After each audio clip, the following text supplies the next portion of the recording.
श्री स्वामी समर्थ. सर्व मांगल मांगल्ये शिवे सर्वार्थ साधिके शरण्ये त्र्यंबके गौरी नारायणी नमोस्तुते.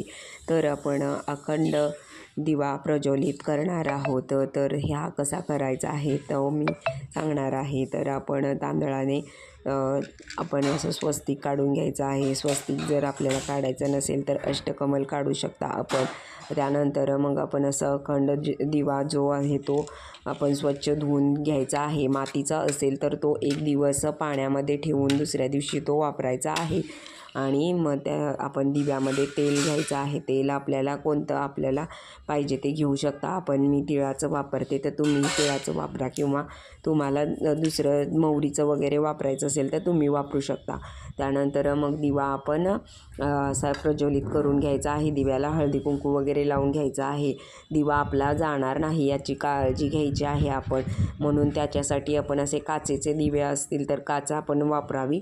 दिव्याला प्रज्वलित करून आपण त्यांना मान सन्मान म्हणून फूल वगैरे वाहून घ्यायचं आहे. तर हे शारदीय नवरात्रामध्ये हा अखंड दिवा आपल्याला 9 दिवस ठेवायचा असतो.